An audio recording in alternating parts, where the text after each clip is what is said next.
that there is no such thing as a new joke. All jokes are based on, I think, 4 is the presumed basis. There are no new songs. They are all variations on old songs that were written 300, 500, 1,000 years ago. Now, technocracy, from what I've been able to understand, is a plan that is a completely new dimension of thought. You're going to have to convince me that there can be a completely new dimension of thought. And as soon as you do that, then I'm probably on your wavelength. Well, that's great, Bob. We appreciate the opportunity of trying to convince you. Technocracy is certainly something new. It has no precedent. It has its origin in the evolution of a technical and a technological society.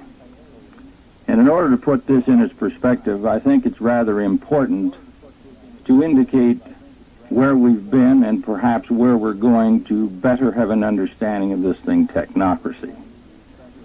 As the listeners out there realize that in my youth, we lived on a farm. We lived in what we called a relatively agrarian society, and I'm not that old. This is a relatively short period of time we're discussing. Most work, or a great portion of our work, was done by hand. We would characterize that sort of an environment as a hand-tool agrarian society.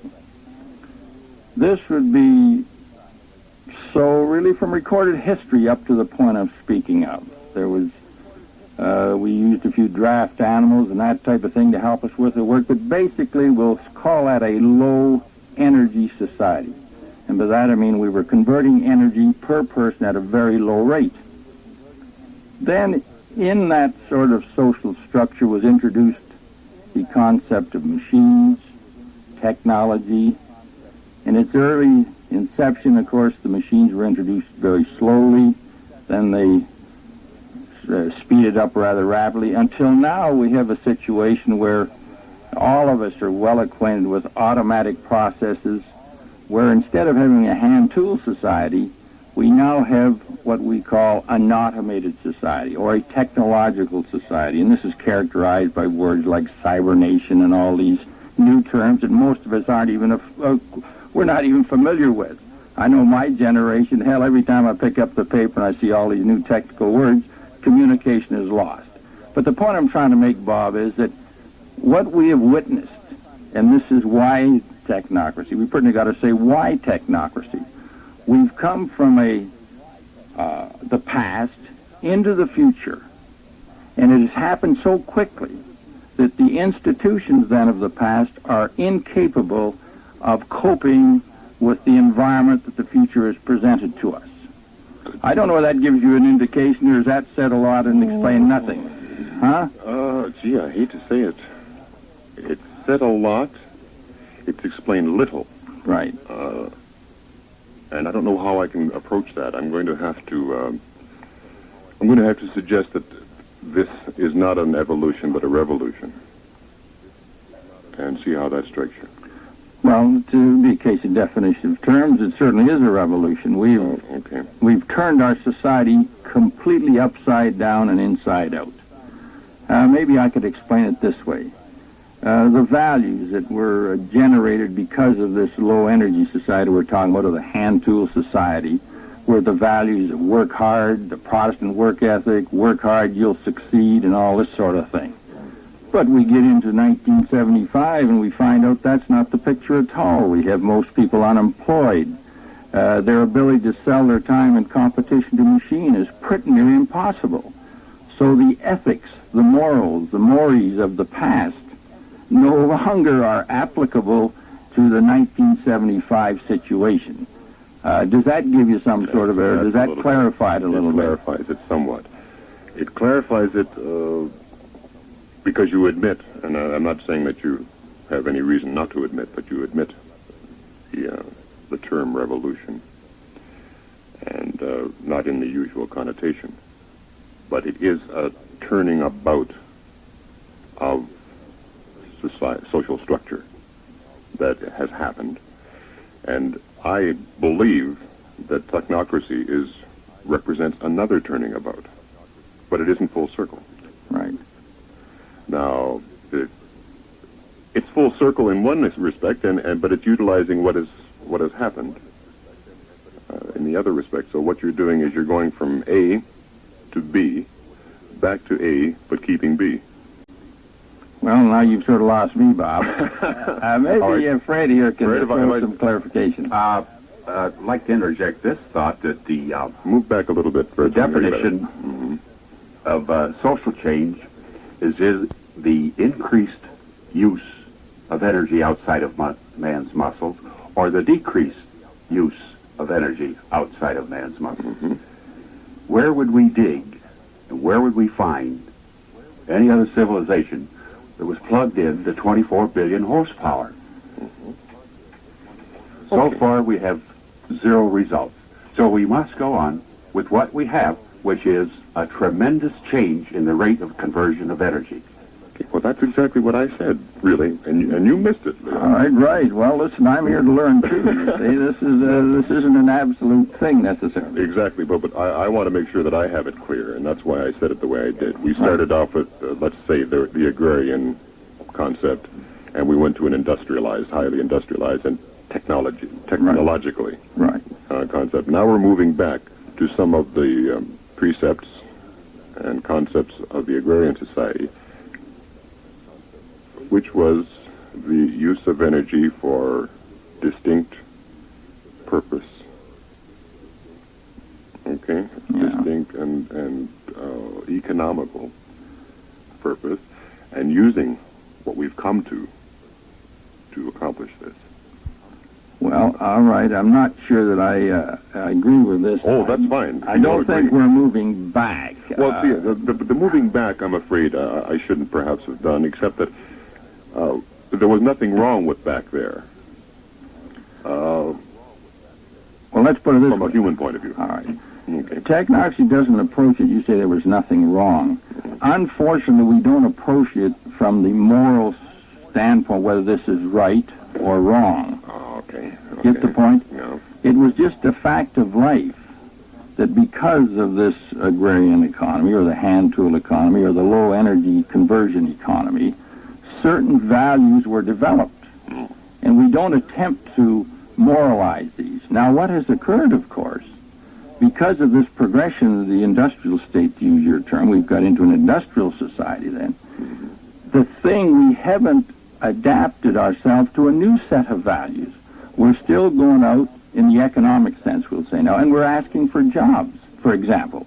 Well, jobs are passé. There's no more jobs in the sense that we were talking of them in the past.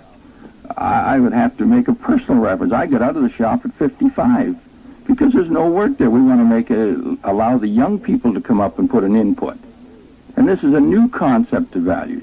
The fellows going out of the shop, for example, they're not even prepared to go to the society of leisure. They're going from a moral concept, or let's put it this way, the concept of work, the Protestant work ethic, and suddenly it's not there.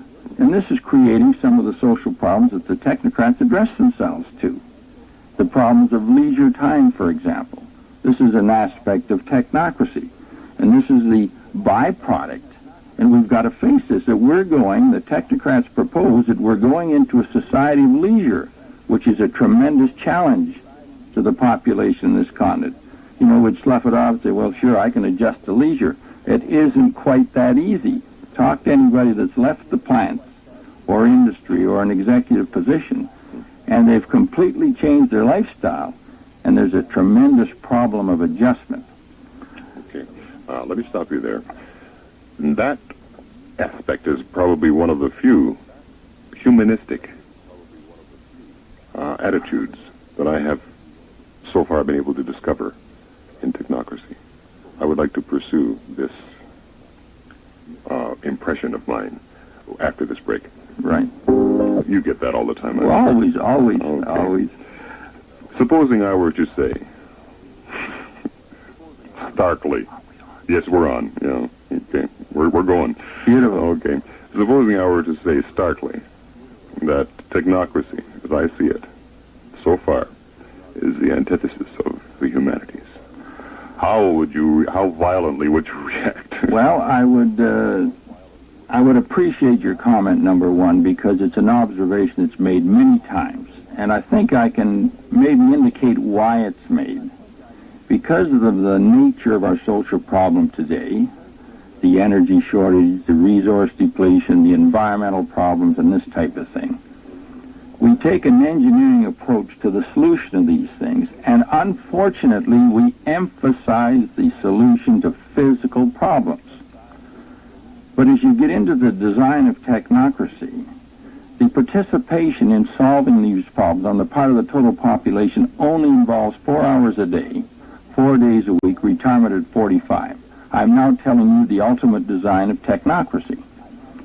And this is engaged in this physical environment, which tends to be cold, the antithesis to the humanities, as you say.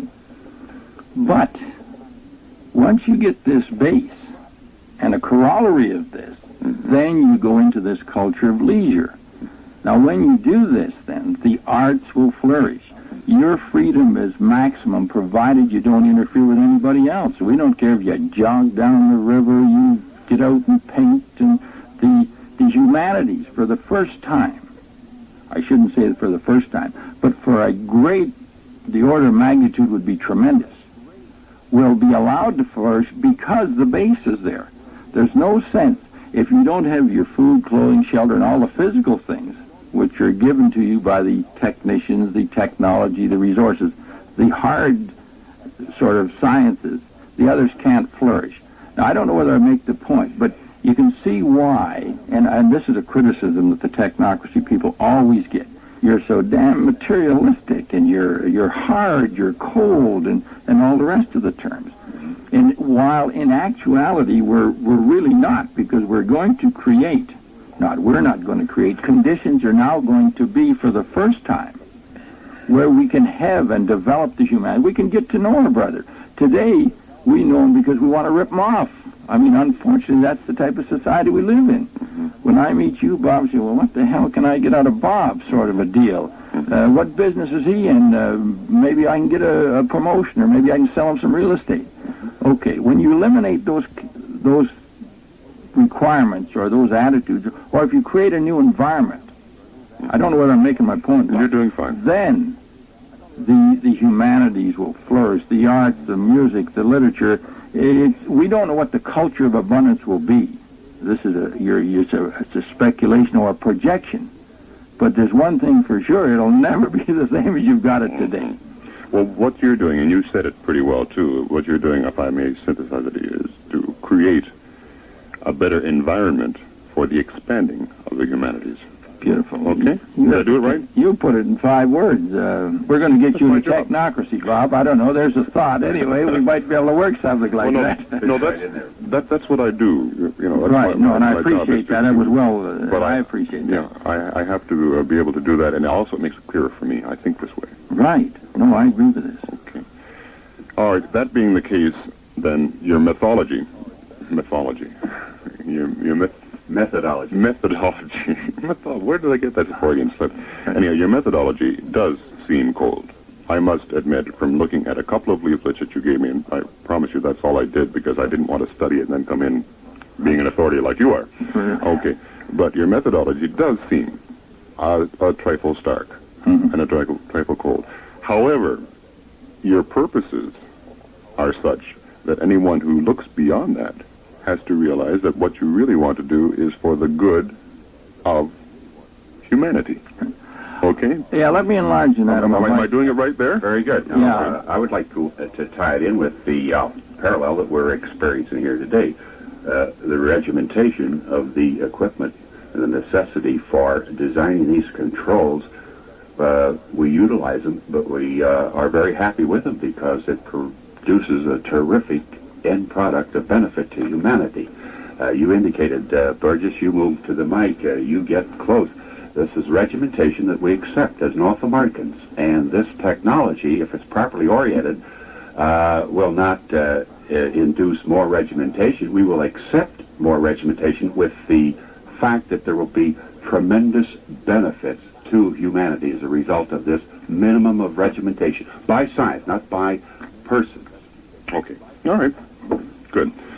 We're going to have to get you to get over there a little further because you're getting muffled, and I want to, but we got you. I think we got what you said. All right. Now, I don't know where to go from here because you answered about 8 questions. Well, that's all right. But that's fine. That's what we want to do because we don't have enough time to cover it entirely. I don't want to move to the ultimate yet. We'll get to that, I guess, towards the end. I will ask you one small question that troubled me, interested me, but I noticed. Maybe you can explain dynamic balance. Well, I could give you an illustration in this sense. You hear a lot of ecosystems, you hear about ecology and this sort of thing. They're all related. And here is the real grassroots basic explanation.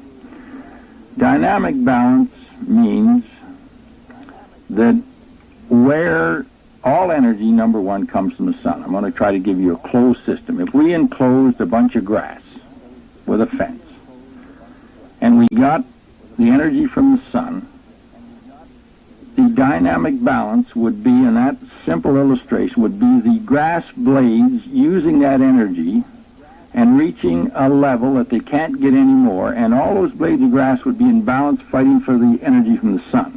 Now, I'm going to go one step further. Maybe it will clarify it or maybe confuse it. I don't know. We'll interject into that then, or put into that situation, a pair of rabbits.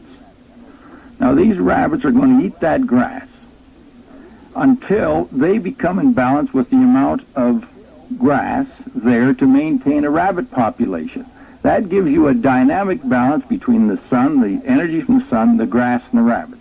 We'll go one step further to complicate it further. Let's throw some coyotes in there, some carnivorous animals.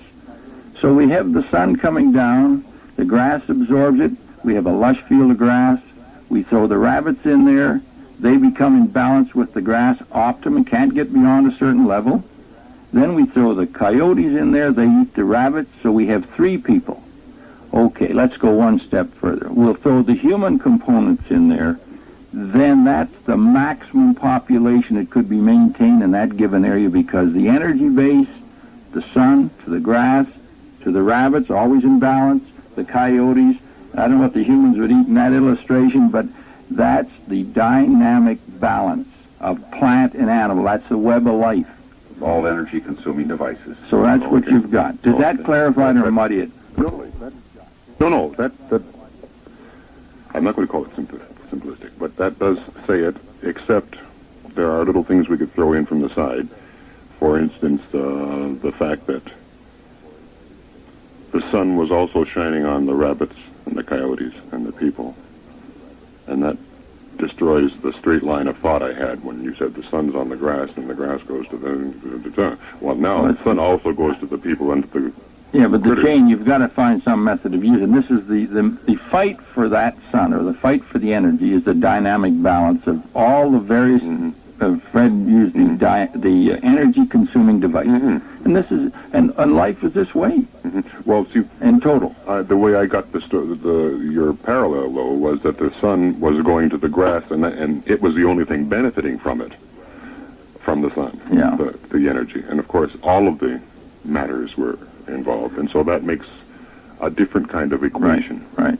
Well, which I hope we understand. All we're struggling for energy. Right. Yeah, exactly. We could define ecology here, and ecology is that science which takes into account all these energy conversions that are taking place in our environment.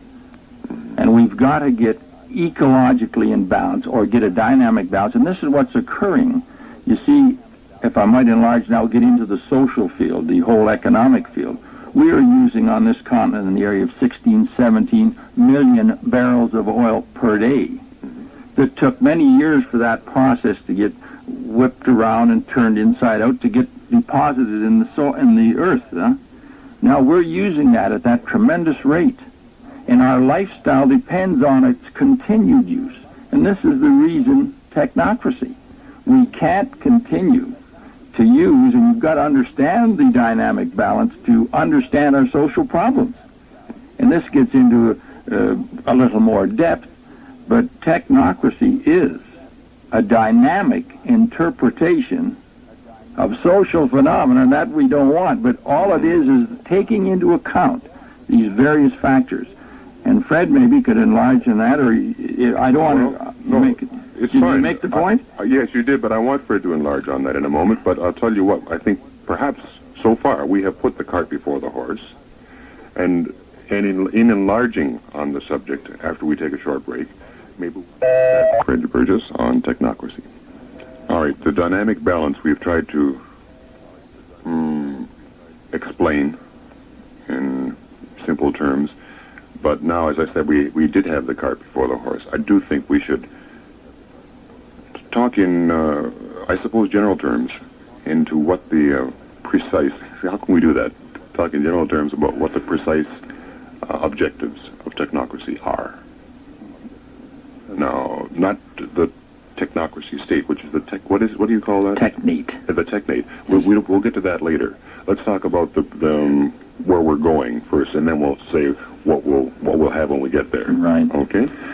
Well, the reasons, let's say, for technocracy's existence at this point in time, that we find that we're on a sort of a collision course, and we're not really in the sense that we're do good, and although the end product would be a do good end product.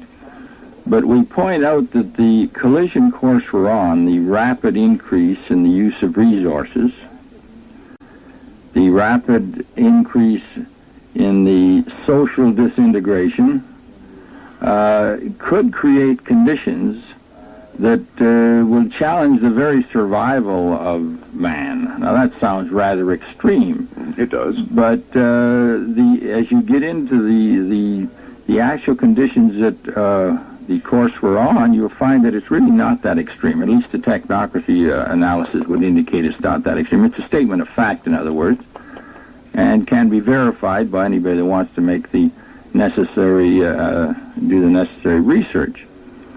So, with that projection that we're on this collision course, the technocracy exists to sort of inform the power structure, the people that run our society, that they must change their direction if we are to survive. And then the technocrats have assumed the responsibility of informing the public of these facts that they have dug out, what must be done in order to sort of salvage our society. To define the two, one depends on scarcity in its environment for its operation, and it's fairly successful. Technocracy operates from the basis of abundance, which destroys the whole concept of price. And we could bring it close to home. My old friend Whalen out there in Anderton, he's got the job of having so many eggs they come out of his ears, and he's got to pay the farmers or institutionalized techniques whereby we limit the production of eggs. And of course we've had a lot of scandal. We get a lot of fun out of it. No criticism of Gene, but he is faced with the problems that technocrats are talking about. North America is producing in abundance, whether it's eggs or you name it. And the system can't cope. And in an attempt to maintain this system, and we do a lot of foolish things. We paid the farmers a couple of years ago to quit growing grain. This year they're in a panic. We're all starving. I'm always thinking old Senator Eastland down in Mississippi. He's a congressman or senator down there, votes against aid for dependent children, and he got $160,000 for cotton he didn't grow, a subsidy program. These types of nonsensical things. Mm-hmm. So getting back to socialism and communism, these things, they are a natural outgrowth of unstable social conditions and an attempt by sincere people to institute programs of more equitably distributing what you have. I like to project it, too, along that same line, that there were men that thought they had an answer. What we indicate that they were dreamers. Wouldn't it be nice if? Well, that's great. Wouldn't it be nice if we had utopia? But we never had the engine for converting the energy for twisting raw materials into the goodies of life fast enough. Now, wouldn't it be nice if we would subdivide this scarcity and be nice people? There's no such thing as subdividing the scarcity and being nice people. But along came the technocrats, developed the technology, and created an abundance, and you can only do one thing with abundance, is consume it. you know what keeps going through my mind? I'm not going to ask it. I don't even want you to comment on it. Except that I think we can deny it now, in case anyone else has been thinking of George Orwell. Right. Well, of course, We can deny it. right. I definitely. They always take a crack at the side as to that area Do they? or whatever. Oh yeah, very much so. Okay, I thought it would occur to other people too. Oh, it will. But 1984 is closer than we think, for one thing, and I don't see any signs. Okay, we'll leave it. But we do have to take a break here, and I want to get back to the final state, which you do not call utopia, which ruined one of the questions I was going to ask you. You don't call it utopia. Fine. Let's see what you do call it after this break. It's foolish to call it utopia. Although it may be. I don't think it's so foolish to call it utopia. It's just that people use that term. Plato didn't mean what people mean now when they say utopia. I'll just throw that in, just Right, for the fun of it, right. okay? But let's be practical and not use a word that can connotate into something that it doesn't mean. Tell me about the state once achieved, and that will explain a lot. Right. Well, the most important thing in a technate, and this is a term that the technocrats have used for their operation of the North American continent. It is a North American idea, and maybe we should just mention this a little, because North America is the only continent in the world as of today that has the resources and the technical development to have a technate state. Just a fact of life. Now, in this technate state, of course, properly managed, we would be able to produce number one, and distribute to the total population all the goods and services that they would physically require to use. That's all the clothing, food. There would be no want. This, of course, doesn't guarantee that in your interpersonal relationships you're going to be happy. This is the important thing. Utopia, I think, there's an implication there that you never have any problems and all this, you see. But in the technate state, you're going to utilize your resources to its optimum use and plan for the future, and so then you would guarantee this abundance to everyone.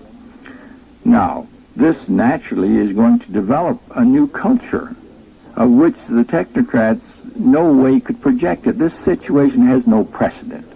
And so there's the big question mark. You know, all the questions are going to come up now, I assume, from our listeners, and they're legitimate ones. What's this going to do? Are we going to get fat and lazy? Are we going to kill all initiative? And what's the motivation going to be? And so you have all these propositions to contend with. But being, and I like to use the word sometimes, the technocrats are being referred to in social engineers, the people that deal in behavior and the relevant things with how we do things, why we do things, project that once you take care of all the physical wants, that we will adjust quite nicely and fit in and develop a beautiful culture. For example, I'm going to touch one thing.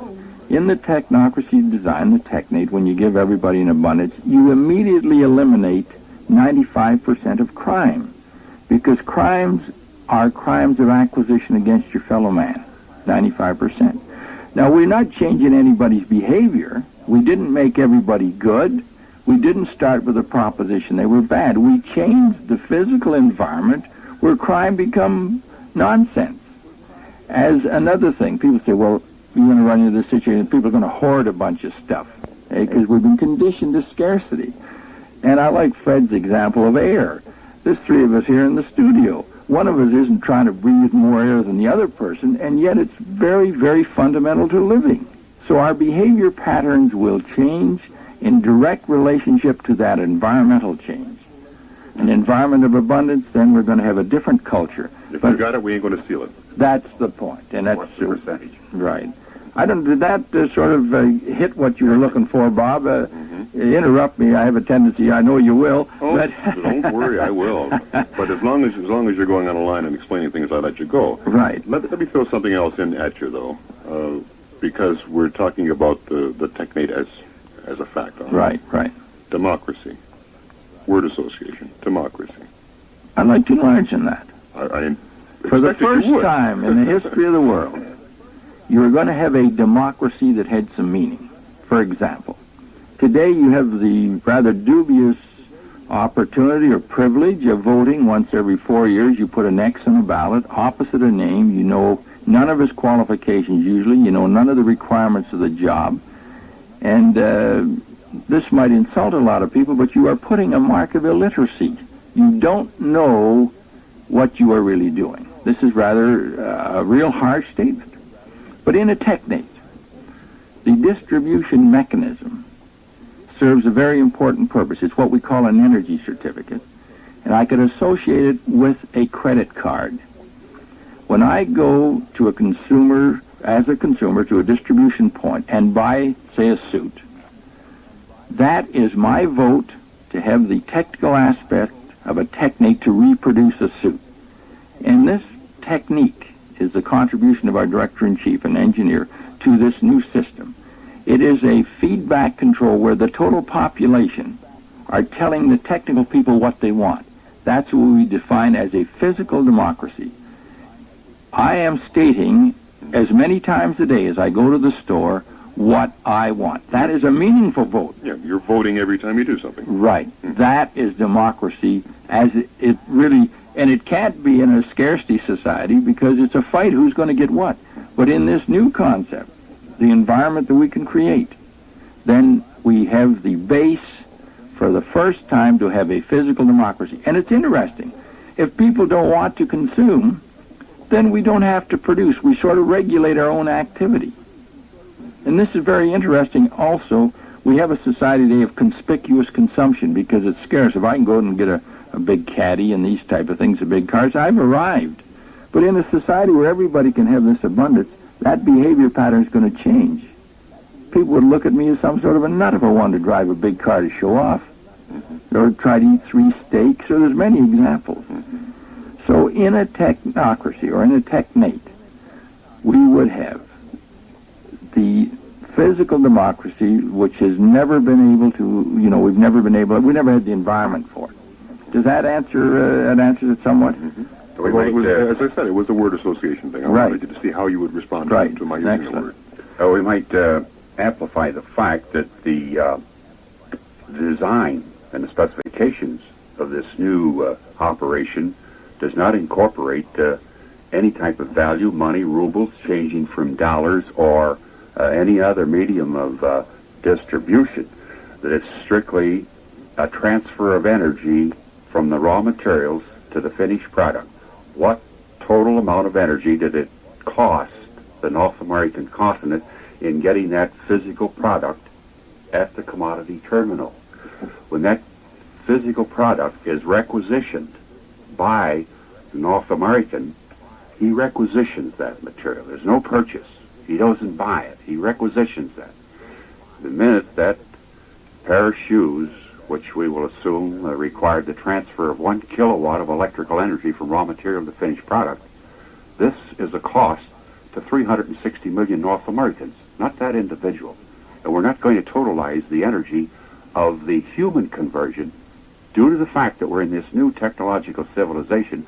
98% of the energy that goes into everything that we eat, ride, and wear is metrical, and it's very rigid in the form of kilogram calories, kilowatts, foot-pounds, or what have you, work done. When that's requisitioned, it's canceled off every purchase of every minute of every hour on a continental computer. We will recognize the degradation of energy or the use of that energy that has been expended, fill the inventories proportionately, and there again comes a dynamic balance between production and consumption of the entire continent of North America. Oh, boy. I don't know where you leave me now, fellas, because... Okay, let me throw one more at you. We have about a minute and a half, haven't we? Yes. And I'm sure you can answer this in a minute and a half. We're talking about... We mentioned democracy, et cetera, and then lack of need for a ballot to elect people. All right, how do these people qualify? What are their credentials to be leaders? Because you have to have leaders all the way along the line. Okay? Right. This is an important aspect of this, which I have neglected to ask It's you a very important point. This is, in Technocracy, we talk about a functional society, and it's because it's technical. I could illustrate it in your line of work here. if they were going to select somebody to take your place, they would never go to a ballot. Your supervisor, whoever he might be, there might be three, he will select who can fill the job, and he's the only one.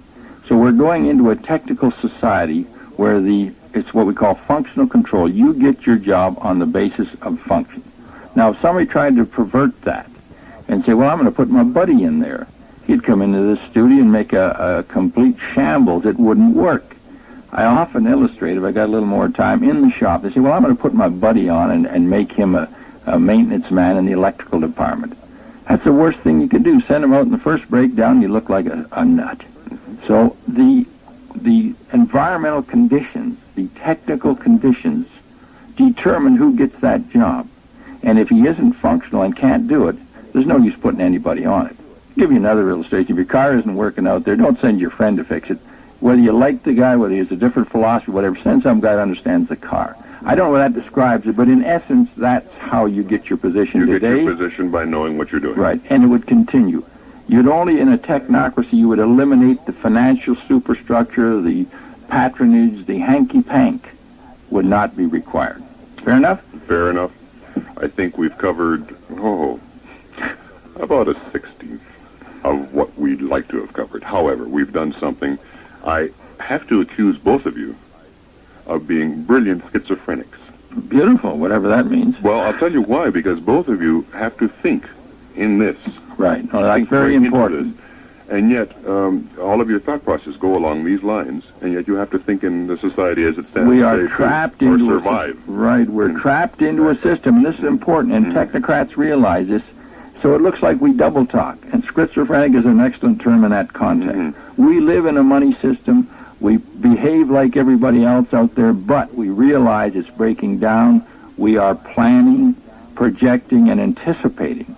And as a matter of fact, the technocrats are preparing for a new society, and we can only go up. We're not going to go We're into not that. agitating for the change. We're preparing for one. That's good. That's good. Not okay. Gentlemen, it's been a pleasure. I'm sure any questions, and there will be some, can be directed, and I'll tell them where to send their questions as soon as we play a little music or whatever we do after this most exhausting but interesting conversation. Thank you, gentlemen, for coming in. Thank you. Our pleasure. My guests were Leo Proby and Fred Burgess, and that address, incidentally, is Technocracy Incorporated, 782 Victoria Street, Windsor. The phone number 258-2570 or 969-5940. 5940.